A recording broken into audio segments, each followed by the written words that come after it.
હાલો મિત્રો, આજે આપણે લીલી ડુંગળીનું અને બટાકાનું શાક બનાવવાનું છે. તો સૌપ્રથમ મેં લીલી ડુંગળી લઈ લીધી છે. પછી એને સરખી સાફ કરી અને મોળી લેવાની છે આ રીતના.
પછી આપણે બટાટાની છાલ પાડી લેવાની છે. બટાટા નાખવાના છે, કારણ કે એમાં બટાટાની છાલ પાડીને બટાટું નાખવાનું છે.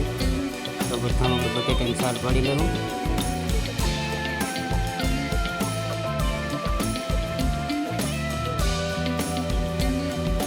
બટાટાની છાલ પડી જાય એટલે પછી આને આપણે ઝીણું ઝીણું મોડલાવવાનું છે. એકદમ ઝીણા બારીક કટિંગ કરી નાખવાનું છે. એની છેલ પાડી આ રીતનું ઝીણું મોડલાવવાનું છે. આપણે જુઓ,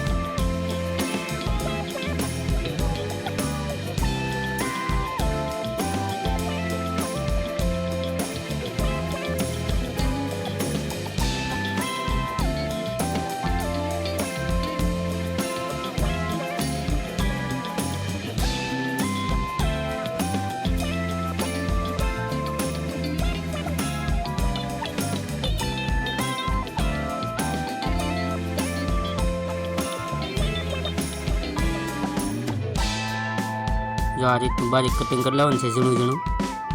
જુઓ, પછી આપણે એક તપેલામાં જરૂરિયાત પ્રમાણે તેલ રેડી,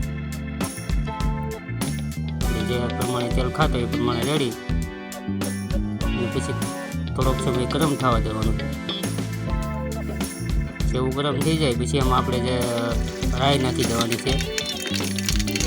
બટાકાનું શાક અને લીલી ડુંગળી રાઈમાં વઘારીને કરો તો એનો સ્વાદ પણ વધી જાય. આપણી રાઈ પાકી ગઈ છે. રાઈ પાકી જાય પછી એમાં જે આપણે બટેટું ને ડુંગળી સુધારેલું હતું નાખી દેવાનું છે. તો આપણે નાખીને પછી એમાં સ્વાદ પ્રમાણે મીઠું નાખી દેવાનું છે. પછી એને મિક્સ કરી લેવાનું છે, હલાવી લેવાનું છે સમય.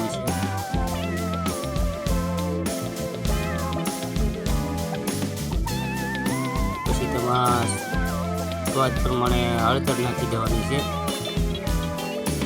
પછી મિક્સ કરી અને થોડોક સમય સડવા દેવાનું છે આપણે હલાવીને.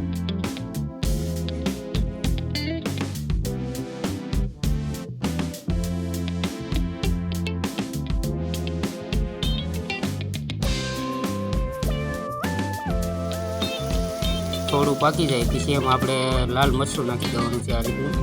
પછી મિક્સ કરી લેવાનું છે.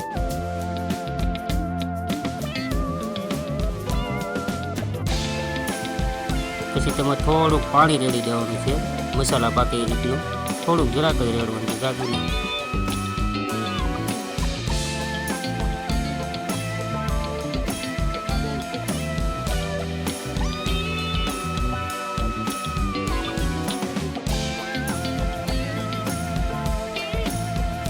તો સરખી રીતે પાકી ગયું છે આપણું શાક. જો આ રીતનું કારણ કે શિયાળામાં લીલી ડુંગળી અને બટેટાનું શાક ખૂબ જ ખાવાની મજા આવે છે. તૈયાર છે આપણું ડુંગળી અને બટેટાનું શાક. વિડીયો ગમે તો મિત્રો લાઈક કરીને શેર કરી દેજો અને ચેનલને સબસ્ક્રાઈબ કરી લેજો.